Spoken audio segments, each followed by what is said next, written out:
Bonjour Jean-Philippe. Bonjour Pierre, bonjour à tous. Place à la culture dans quelques heures, le réveillon de Noël. Vous n'avez pas fait tous vos cadeaux aux pauvres de vous. Jean-Philippe, vous nous avez donné quelques conseils musique hier. Ce matin, on passe au livre. Bah oui, c'est encore plus simple pour les cadeaux de toute dernière minute. Et puis c'est toujours mieux que la bougie qui sent bizarre ou le dessous de plat improbable.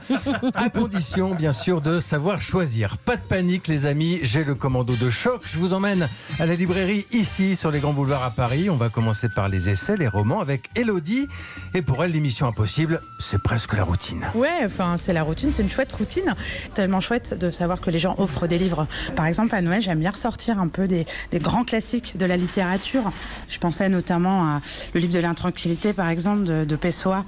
C'est un livre qu'on peut offrir vraiment à tout le monde. C'est un livre d'anecdotes qui se grignotent. Il y a de la poésie, des moments de récit. C'est un des plus beaux chefs-d'œuvre de la littérature.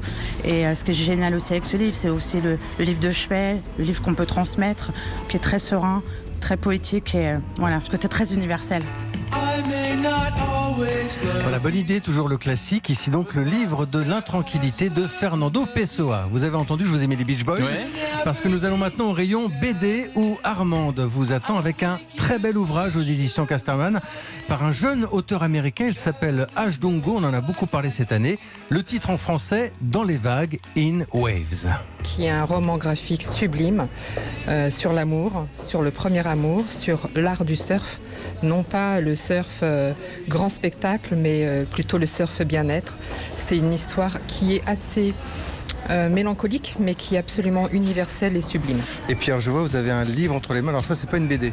C'est pas une BD, c'est un petit livre à glisser dans toutes les mains, qui fera rire, sourire. C'est un peu moqueur. Passe-moi le champagne, j'ai un chat dans la gorge de Loïc Prigent, qui est un recueil de petites phrases entendues de part et d'autre par les gens de la mode. Et c'est absolument délicieux, méchant, bête. Vous avez un ou deux exemples? Alors, je vais en Islande en vacances. Attention, la nourriture n'est pas très bonne en Islande. Je m'en fiche, je mange très peu. C'est délicieux. Voilà la dernière livraison de Loïc Prigent. C'est très Pierre de Villeneuve comme humour. Passe-moi le champagne, j'ai un chat dans la gorge. C'est bien pour ça que je me retiens. Ça se lit sans fin et ses collections Le Courage. On va terminer au rayon jeunesse maintenant avec un livre absolument magnifique, tout en découpage par une belle maison d'édition, c'est Sarbacane et c'est le dernier choix d'Élodie. Un livre qui s'appelle Midi Pile de Rebecca d'Outremer, grande illustratrice jeunesse. Et là, c'est un livre pop-up. Midi Pile, en fait, on retrouve un petit personnage, un petit lapin qui s'appelle Jacominus. Et en fait, il a rendez-vous à midi pile exactement. Chaque fenêtre s'ouvre sur un découpage et plus on avance, plus on rentre dans l'intimité du personnage. C'est d'une précision incroyable. Alors, évidemment, on travaille ça en jeunesse, mais ça à offrir pareil pour tout le monde. Tellement c'est une œuvre d'art, en fait, en plus d'être un livre.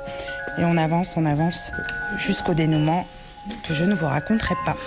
Voilà, on garde le secret de Noël. Midi Pile de Rebecca d'Outremer. C'est un livre très très beau, j'insiste, c'est pas donné, c'est aux alentours de 50 €, mais c'est un vrai livre d'art et c'est pour toute la famille. Puis vous parliez tout à l'heure, Pierre, des Restos du Cœur qui avaient des problèmes. Il y a un petit recueil de nouvelles avec plein d'écrivains qui ont participé et les recettes sont livrées aux Restos du Cœur. Voilà, à signaler. Périscope, la culture à 360 degrés tous les jours à 7h50. Merci Jean-Philippe Ballas.